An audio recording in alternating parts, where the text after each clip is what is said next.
and while speaking Arabic, the language of Arabic in Vermont. It means two Indian Muslim students can be stabbed in a restaurant while eating in California. It means a small Palestinian child can be stabbed to death. It means a female doctor can be murdered in a park. It means the war, the terror comes home to America, reminding us that we are truly interconnected.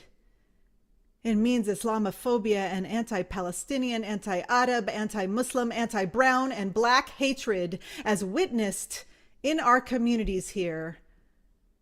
Some even taking their hatred to terrorize our communities on its streets. Overwhelm.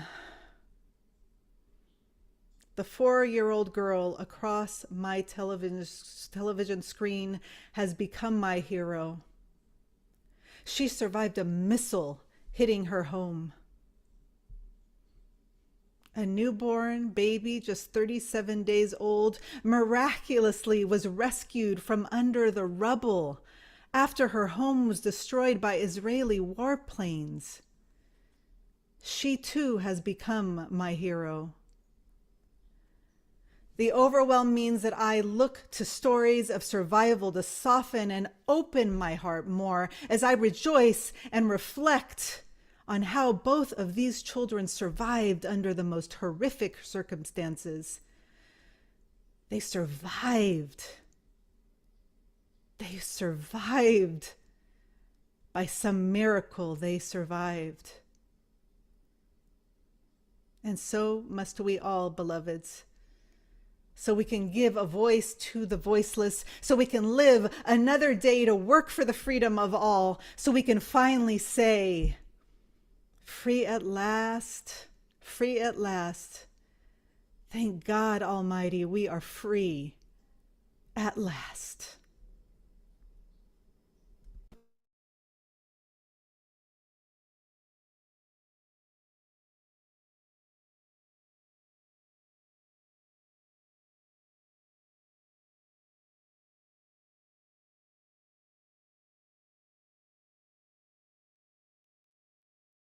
Hello, I'm the Reverend Sarah Scotchko. My pronouns are she and her, and I want to talk today about frustration and cognitive dissonance, and a feeling of being overwhelmed by hypocrisy. I have to begin by condemning Hamas. Of course, I condemn Hamas. Condemning Hamas is, as you know, the most important thing in this entire discussion, more important than preschoolers too young to know who Hamas is, pulled from the rubble as the sole survivors of their family, crying for parents who will never come get them again. And so I condemn Hamas, this most important thing, as a precondition of being allowed to say that deliberately destroying the homes of 2 million people, attempting to wipe an entire culture from the face of the earth, has not made this world safer for anyone.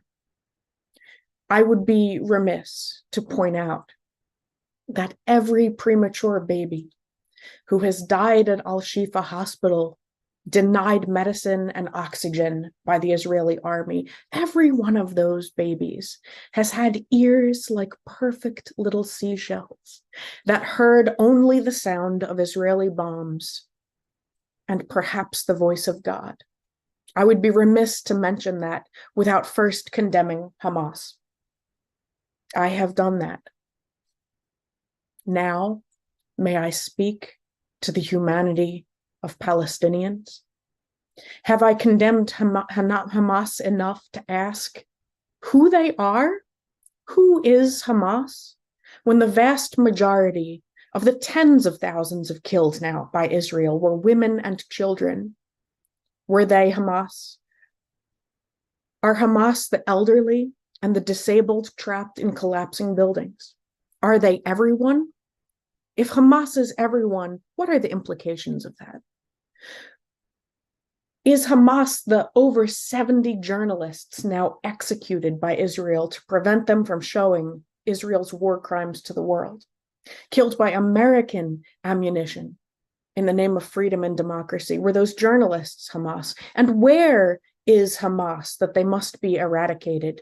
Are they everywhere? Are they in every preschool and cafe and apartment building that's been turned to dust along with lifetimes of memories?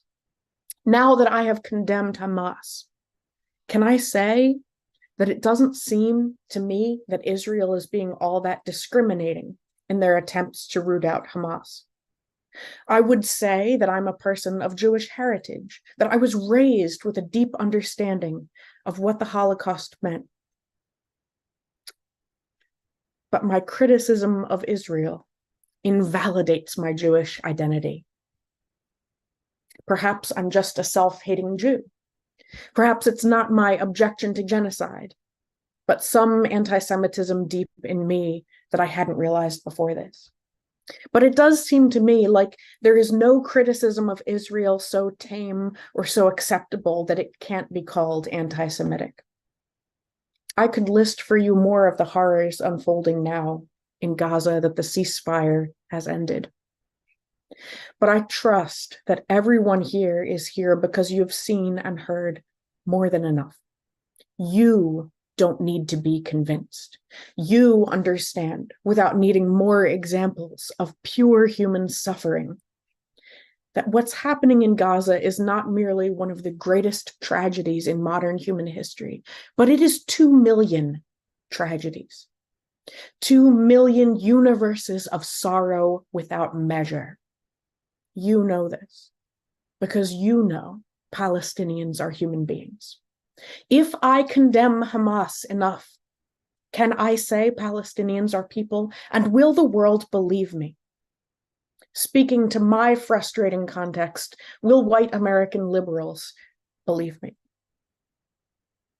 This week, I am overwhelmed with this sense of deja vu, of the impossible and frustrating task of convincing people with privilege that the oppressed are human beings with lives and dreams of their own, of convincing people to care. I feel like we are screaming into the void sometimes, and sometimes I just feel like screaming. Do they not have children? Do they not know how devastating it is when a little one just loses their favorite stuffed animal, let alone their entire family? Have they not looked into the eyes of a child?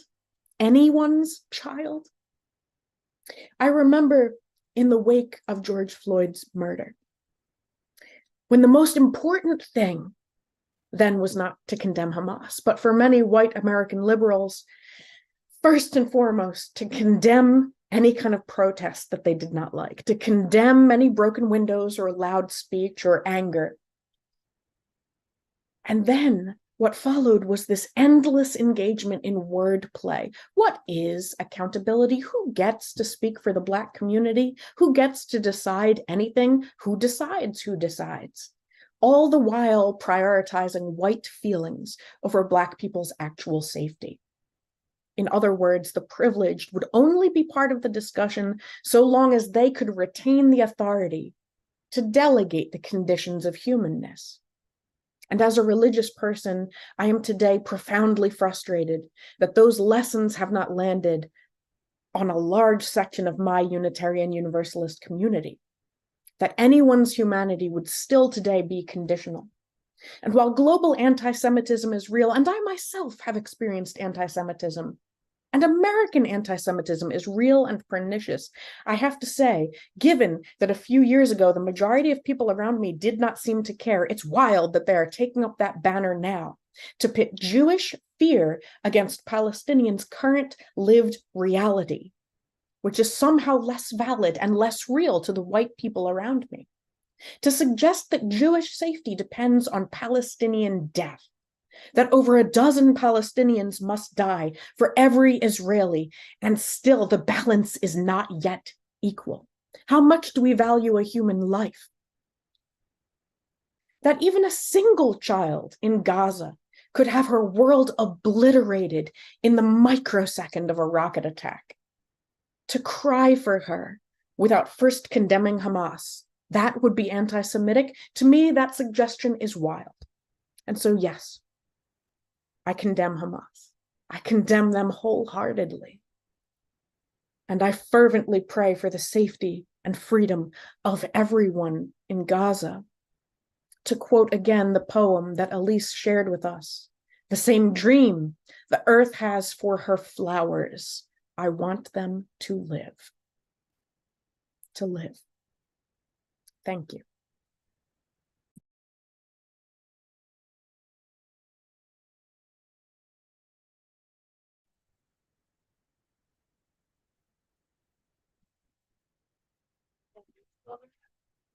Beloveds, thank you so much, Reverend Sarah.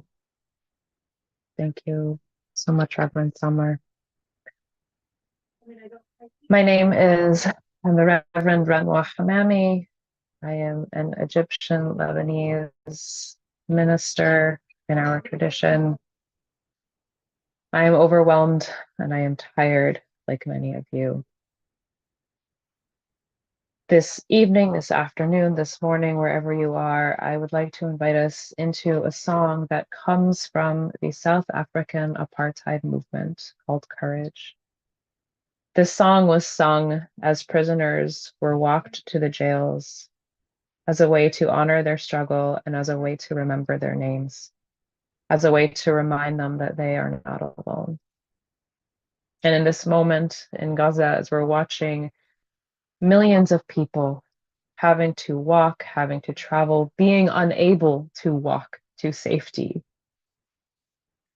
And what safety is it now as we are witnessing more and more people being pushed to the south? This song comes to mind because we know that they are living in an apartheid state and we know that they are being forced and displaced in this time. And it is our way of crying out to sing to them this song. So this song has a call and response format, and then we sing one line together. I will point to you like this when it is your turn to sing the response. And I will sing both parts so that hopefully we can do that together. So imagine everybody singing with you in this and know that you are journeying together in this moment, journeying with our siblings in Palestine. Courage, courage, my friend, you do not walk alone. We will walk with you, and sing your spirit home. Let's do that together. Courage, courage, my friend, you do not walk alone. We will walk with you, and sing your spirit home. Courage, courage, my friend, you do not go alone. We will go with you, and sing your spirit home. Freedom, freedom, my friend, you do not go alone. We will go with you, and sing your spirit home. Palestine, Palestine, my friend, you do not go alone. We will go with you, and sing your spirit home.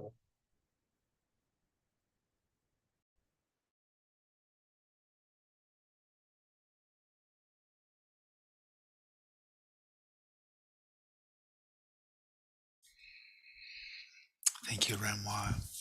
We invite Christina Rivera for your reflection. Thank you, beloveds. Thank you, Ranwa, for that, to remind us we truly are together. My reflection this evening is talking about the displacement that we are witnessing and the displacement that we know, or I guess I should say I know. And I think about the displacement that we're witnessing right now. And last week, I shared with you all the heartbreak of my son's university community when they learned that their classmate, Hisham Awatani, was targeted and shot. He was one of those students in Vermont over the Thanksgiving break who was walking. Hisham and his friends, Kinan Abdalhamid and Tashin Ali Ahmad, they were wearing their keffiyeh, right? The traditional scarf of their Palestinian homeland. They were speaking Arabic. They were loving themselves and their people. They were loving where they were from. They were loving each other. They were going to family to be loved on. Just yesterday, we learned that Hisham is paralyzed and he has a very long road towards what will be his new normal. I will not speak the name of that shooter, nor will I address the fact that that shooter has been part of Unitarian Universalist spaces. That anger is for another moment. That is not for this moment. This moment is for Hisham and the displaced people of Palestine and other occupations. These young men were not home for the fall break. My own sons don't come home for the fall break. For us, it's a matter of convenience. They would have to take a day on either side to travel, and they would not be here very long. And they've always stayed at school and gone to family's house. In their case, chosen family, Unitarian Universalist chosen family is where they go. In the case of Hisham and his friends, as one father put it, he didn't want him to come home because he said, "You are safer there. It is too dangerous to come home to Gaza." The pain that that father must feel knowing that there is nowhere safe, that there wasn't a place, that the advice that he gave his son in order to keep his son safe, to protect him. There is nowhere safe. The most basic, the most fundamental, powerful part of us as parents, to keep our children safe. I witnessed this pain, the parental pain of displacement of family, a displacement that has led to the most terrible of nightmares, of parental nightmares to come true.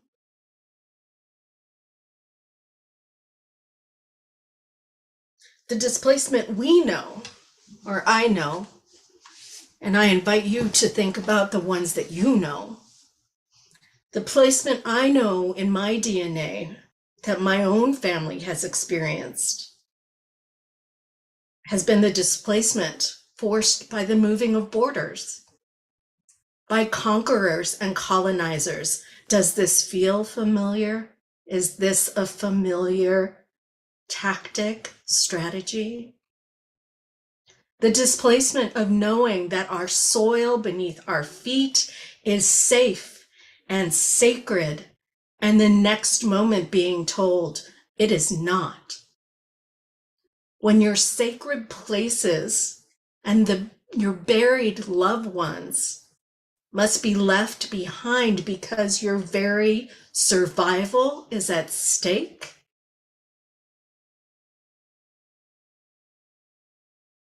And I wonder, so often I wonder now, as I see the world and this current occupation, that knowing what I know now, what would I have done? What would I have done as my Taino ancestors, as my Mayan ancestors, if I could go back to them and explain the generational trauma, the extinction to come, how close we have come to extinction, how we have lost our rituals, our language, the knowledge of our ancestors, and our agency. If I could explain how close we have come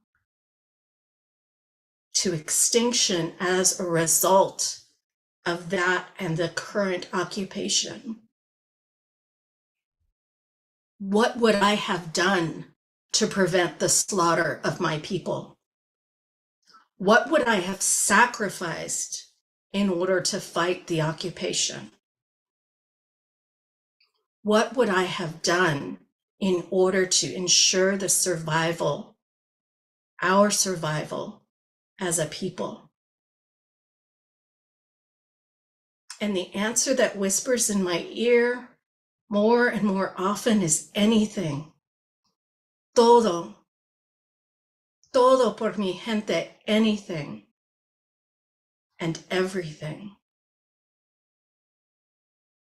And I wonder what whispers in all of our ears.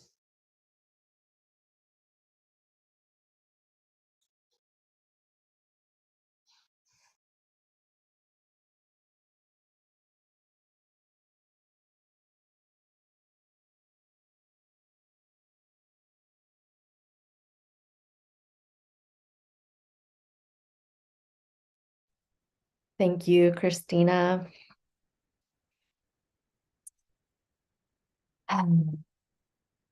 Beloveds,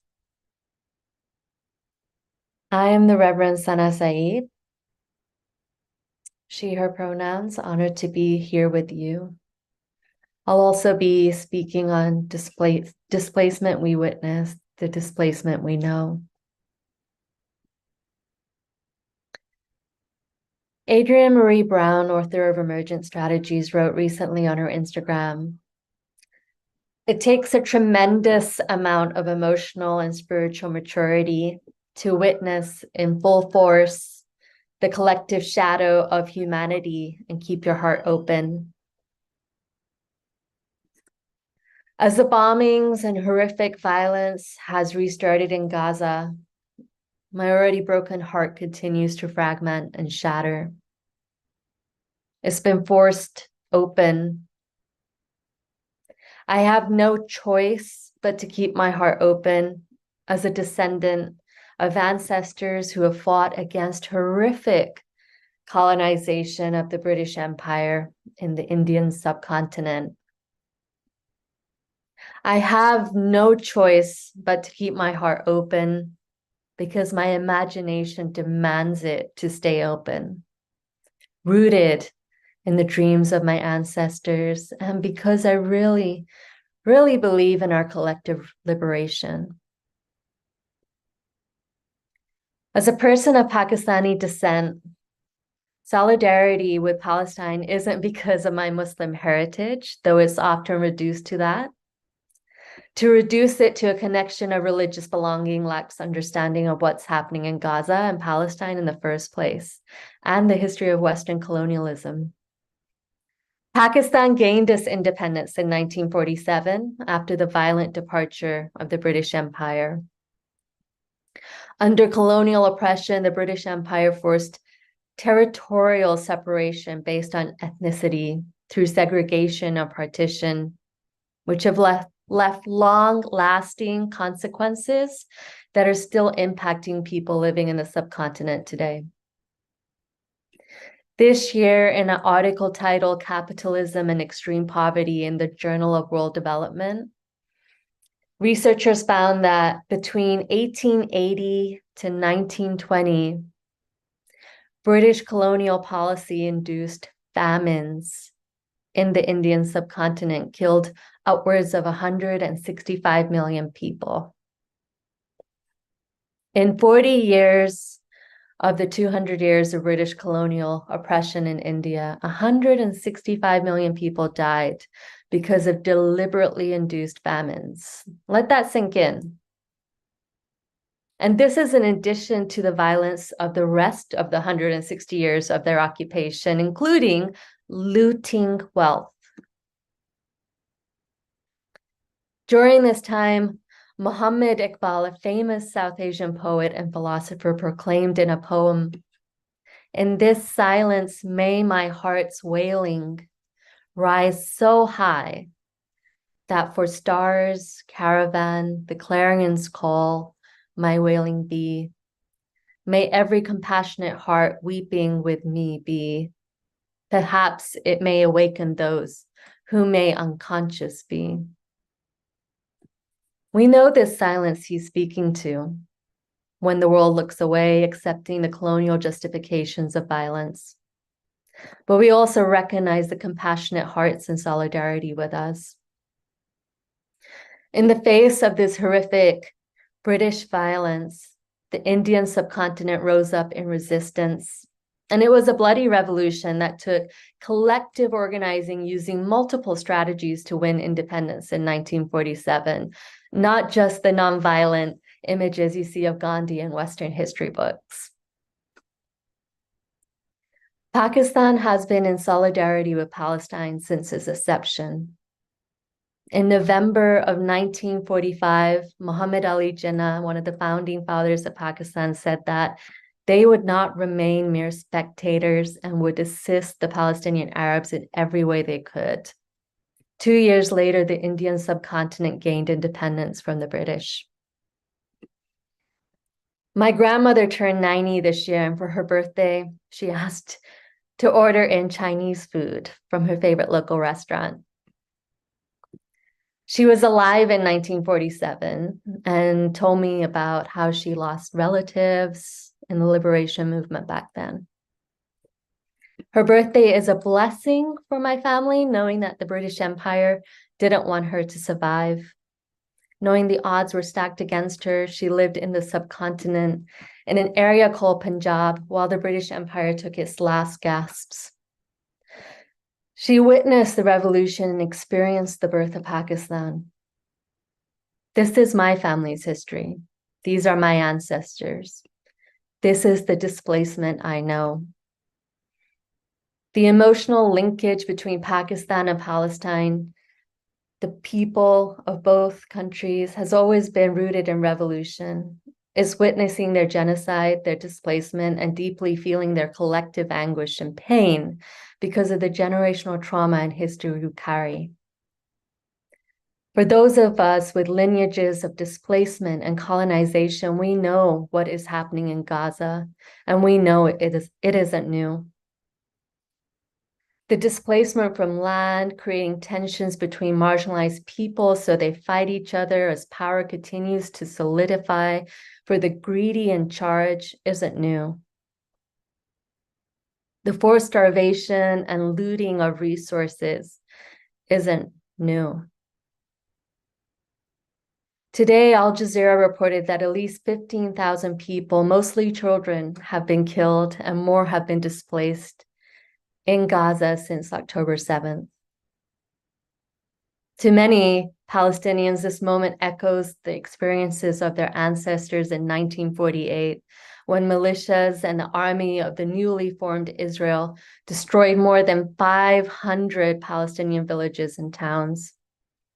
Thousands upon thousands were killed, and more than 750,000 Palestinians were uprooted from their land and forced to flee. Palestinians refer to that period as the Nakba, or catastrophe. Back then, like today, no one was spared, not women nor children, not the elderly nor those fleeing Israeli attacks. Those displaced in 1948 have never managed to return. This is the displacement I am witnessing. So how do we keep our hearts open when they're being broken into 1,000 tiny pieces? There's a famous Jalaluddin Muhammad Rumi poem, a conversation between two people. The first person asks, "What about my heart?" The other responds, "Tell me what you hold inside it." The other person responds, "Pain and sorrow." The other responds, "Stay with it. The wound is the place where the nur, or the light, enters you." Meaning the wounds are places where repair and the potential of healing is possible if only we continue to use our imagination. Using our imaginations for holding our leaders accountable, for calling for a ceasefire, knowing we can overcome the war machine, and rooted in the deep, deep understanding that peace is possible. For us, with lineages of displacement and generational trauma, we don't just carry that history. We also carry generational strengths inherited by our revolutionary ancestors. May we claim those strengths and continue to push for their dreams of a liberated people. May it be so. Amen.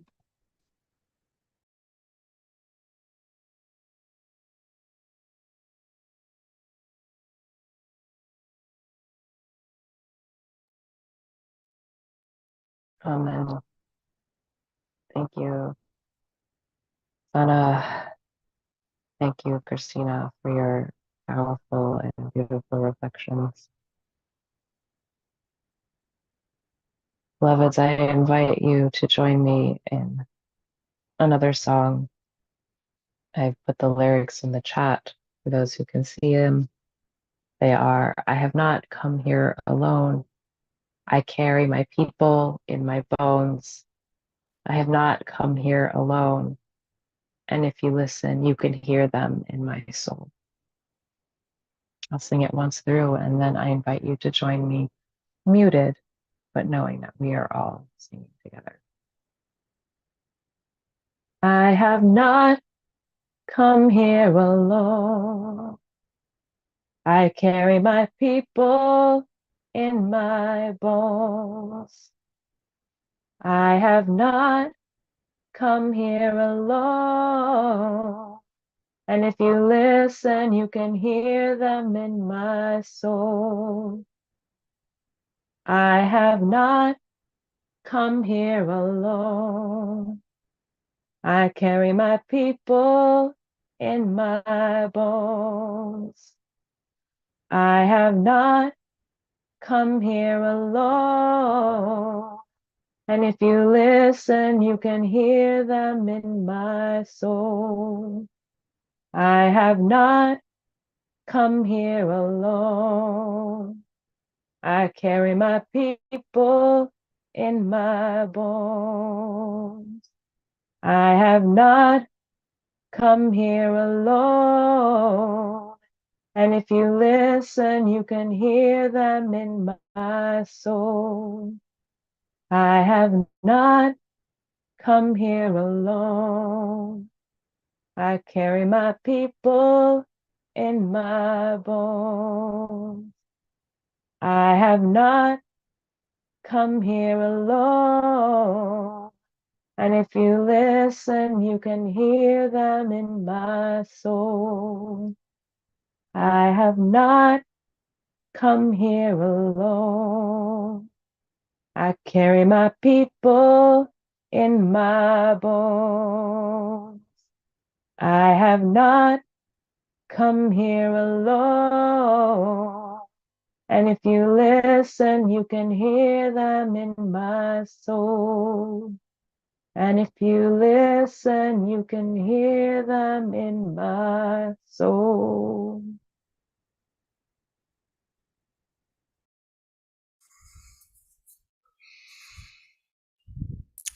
Thank you, Renoir.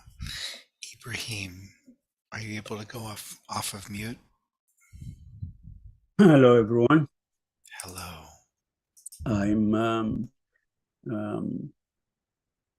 I'm absorbing all those emotions and feelings, and some of the intellectual stuff that's coming with it too. While I can be more on the emotion side. However, I always prefer to go to a different route. I will try to make it concise as much as possible. I believe there's a lot to look at and a lot to do. I am Ibrahim Ashrawi. Thank you. That's my daughter prompting me. I am from Palestine. I was born and raised in Jerusalem. And I will be talking about reflections on resilience and growing our capacity. And that's really a very broad topic, but I'll try to compress it. So in 1948, my mother grabbed her coat, whatever jewelry she had from her wedding, carried my older sister, and I was in her belly. And the British had told my father and my mom, you have very short period to leave because the Zionist organizations are coming, they're dangerous, they kill, you need to run away. And you come back in 2 weeks. And so they did leave. And that's in Jerusalem, in a street called Musrara. They crossed over to Jaffa Gate, for those who know Jerusalem, across from the citadel.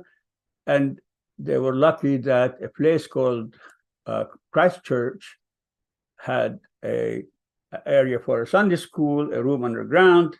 That's where I was born. And my 2 other brothers. And then eventually we had 2 more sisters. That's how I became a refugee. Okay. I'm sorry? In your own home. In my own home. In my own home. With the whole family, of course. Now, so from Jerusalem West to Jerusalem East, and the whole banner of now you are a refugee applies.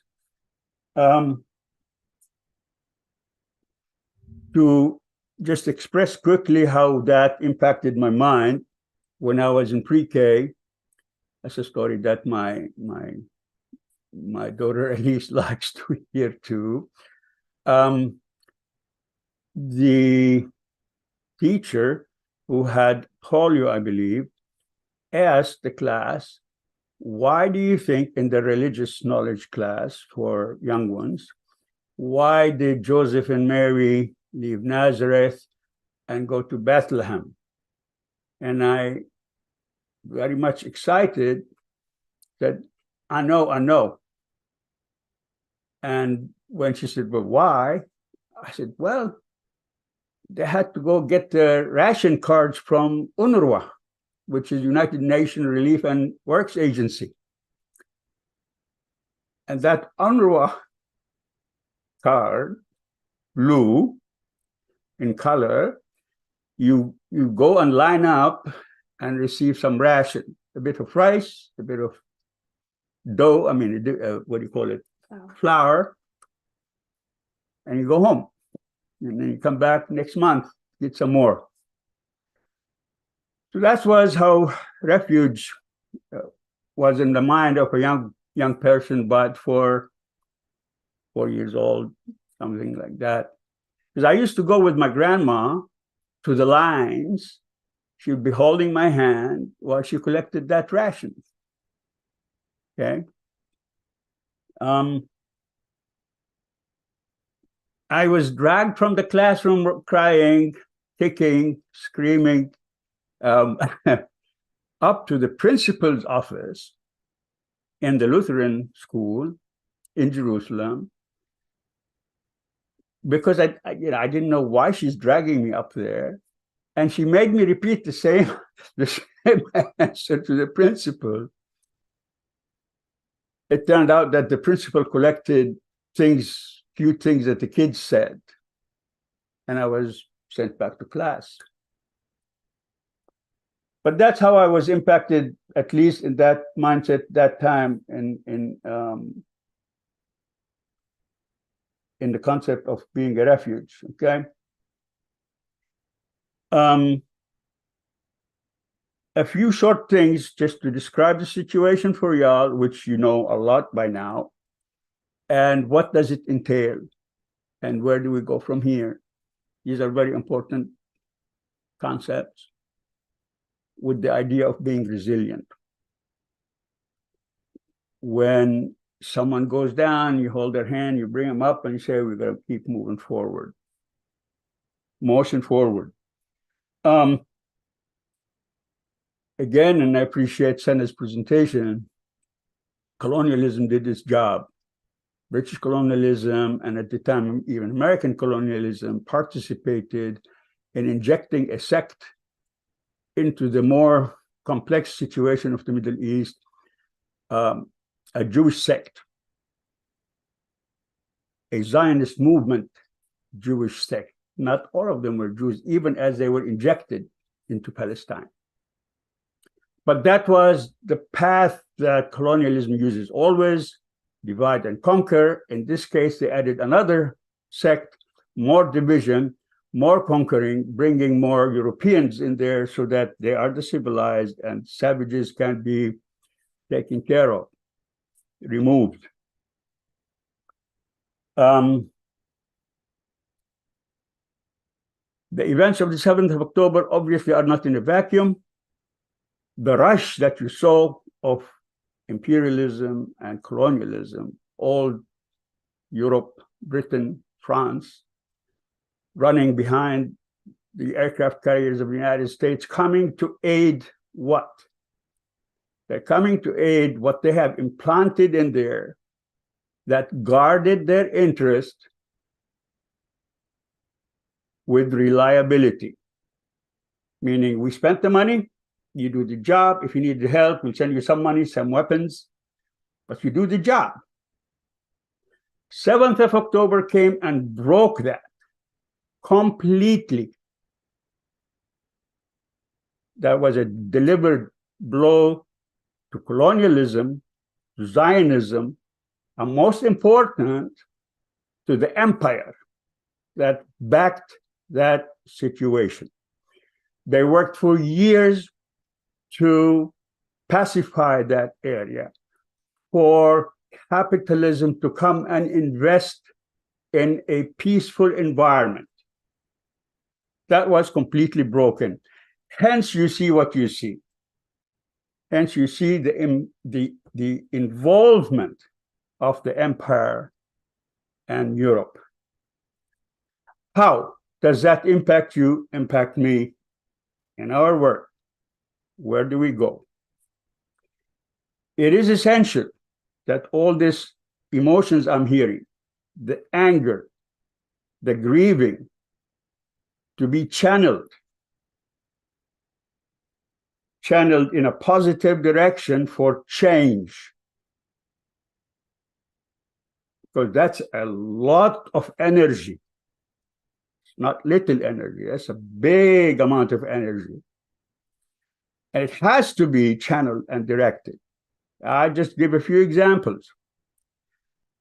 For The people that I heard from, you're getting a lot of pushback. You have to condemn before you even have the right to speak. So it's your freedom of speech that's being impacted. It's your freedom of organizing that is being impacted. It is your freedom to express your revulsion against what you see that's being impacted. So it's time to start organizing about regaining your right. You can't have the right to have some criticism of the country you live in, but you are not allowed to criticize a country that's 10,000 miles away from you. Signed through a law and a resolution in the Congress and the courts. That is not an acceptable form of what we know as my right to the freedom of speech. So that's a beginning. That's the path that you can inject all these emotions. Your right to speak out. That's very important. So the hands and demonstrations. Y'all need to be doing organizing, teachings. You need to get more ministers in the varying congregations, not just the UUs, to start the education format. It's a long struggle, my good people. It's a long struggle. And if there is anything that you can learn from the people in Gaza and the West Bank, it's their resiliency. You see someone's home demolished, a whole building comes down, and you see someone going out. If I wasn't Hamas before today, I am Hamas. If I wasn't with the resistance yesterday, I am today. Take me anywhere. I am in the resistance. That's resilience. That's strength. Huh? In the 50s, you had the McCarthyism. That was a tragedy. In the 2023, you have McCarthyism on steroid. And to that effect, it's a tragicomedy. Sad, but tragical and comical. Because look at the laws that are being concocted. You can't carry a Palestinian flag. By what? I want to carry a Palestinian flag. What do you care? It's my right to carry any flag. It doesn't make sense.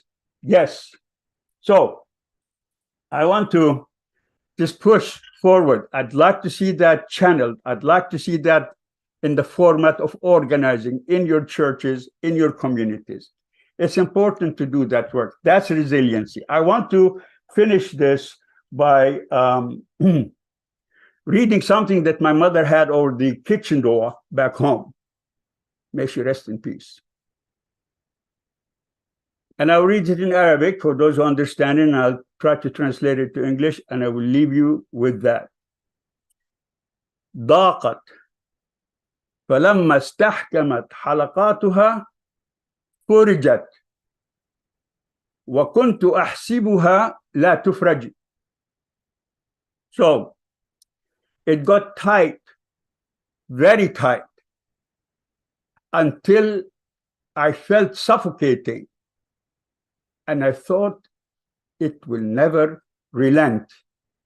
And yet, it relented. So,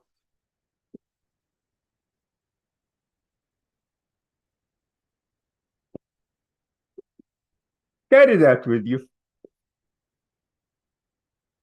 And let's move forward with more organizing. You have the basics and the basis for it, and all that energy with you.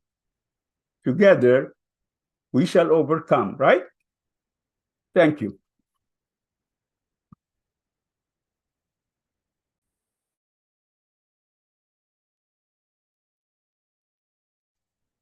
Holding that powerful call to action, breathe with me for a moment. And if you'd like to, move your hands with me as well in a way that comes to us from my spiritual practice of Tai Chi. Let us breathe. Breathe in And breathe out.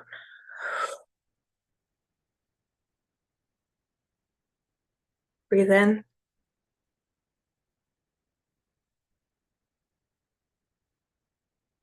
And breathe out.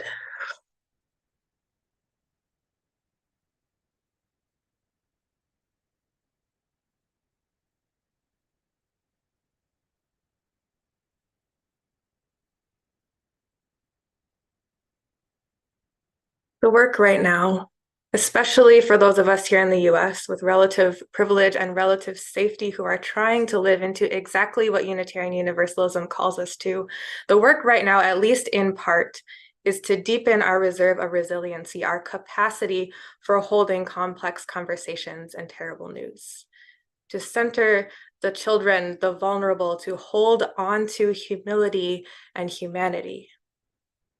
It is true that we are each only human, and the human instinct when we are fatigued, either physically or emotionally, is to slip into the comfort of our relative privilege and safety. And it is also true that we must side with liberation, that to do anything less is a betrayal of the power of our Unitarian Universalism, and of our own lives and our spirits. These truths are both present, and they are in tension. Breathe. Just a moment ago in the chat, we asked you to share your spiritual practices. Spiritual practices in themselves will not bring about a ceasefire nor liberation, but they will help us to crack open our calloused hearts so we can stay effective and aware in this moment. So what are your spiritual practices for this time? Share them in the chat. The wisdom of this community is deep. And if you are searching for a practice, if you do not have one to hold you right now, draw on this wisdom. Find yourself time for meditation. Take a moment to cry, sob, wail, let it out. Come to a community vigil space. Go for a walk. Make a talisman. Say a prayer. Make pottery. Make something with your hands.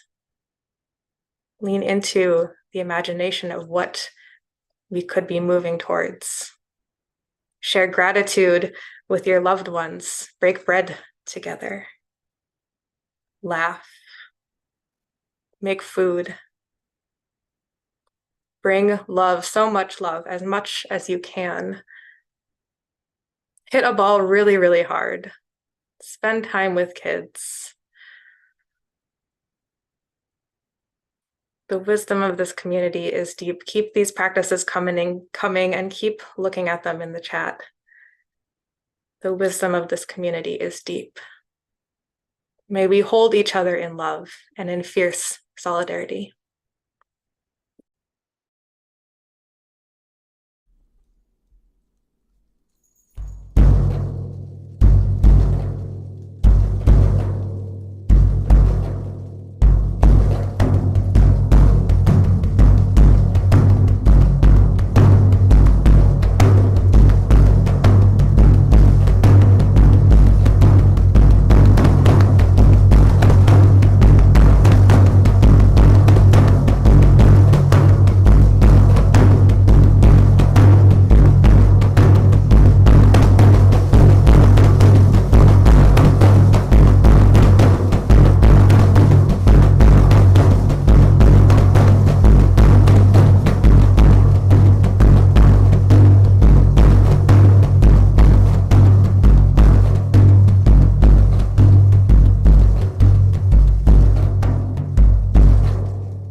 Thank you for that wonderful drumming.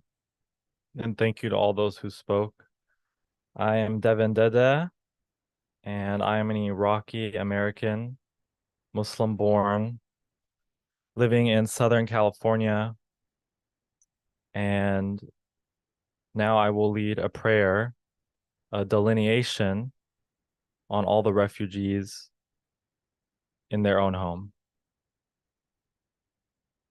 Bismillah ar-Rahman ar-Rahim. Alhamdulillah Rabbil Alameen. Ar-Rahman ar-Rahim. Maliki Yawmiddin. It is said the children of Gaza, whose time on this earth has come to an end, are seen in the flocks of birds flying high above us, dancing in the sky as the birds of paradise. And if they are the birds who dance in the sky, then I wonder what has become of the lost children of the Congo. Are they the millions of flamingos who bathe in the rich African soil? What of the children of Ukraine?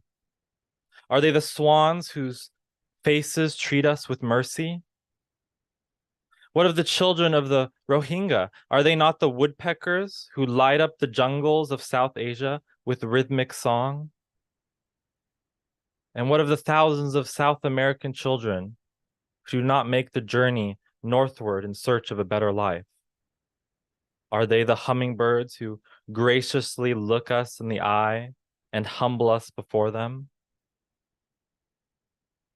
When I see the needless death and suffering which plagues our world, I can't help but be consumed by confusion, anger, vengeance, even. And it is in these moments when Shaitan, the devil, has infiltrated my heart that the most compassionate and the most merciful returns me to my true self. And I hear, forgive them, for they know not what they do. Forgive them, for they know not what they do. The true devil is ignorance, not those passing moments of human weakness. We are all weak in some way, imperfect beyond measure. It is only love which gives us strength. It is only forgiveness which allows us to forgive ourselves and in turn forgive the evils of what humanity can bring upon this earth. So I pray, let us cast away the ignorance which leads us into the realms of malicious intent. Because if we hold on to that ignorance, we are no better than the persecutors who perpetuated the violence in the first place. Alas, witness my prayer. We pray for the wisdom to seek love and forgiveness. We pray that said wisdom will meet those who need it most. And we pray that those who need it most will smile a great big smile when they see those birds of paradise dancing in the sky.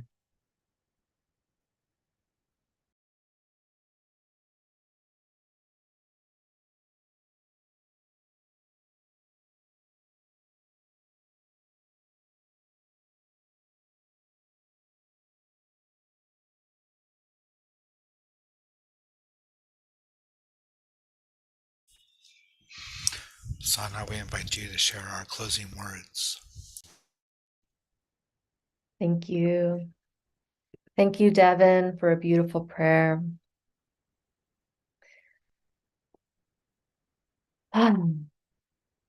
Beloveds, let us keep our hearts open as we witness, knowing that a free Palestine is possible. It is possible.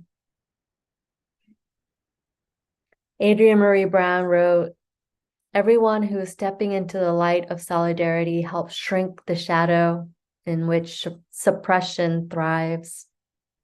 We are growing, deepening, and expanding at the same time. Palestinians are not numbers, and all of us who are moving our life force in solidarity with ending the Nakba are scholars of belonging, faithful to a future unlike any day we have ever lived.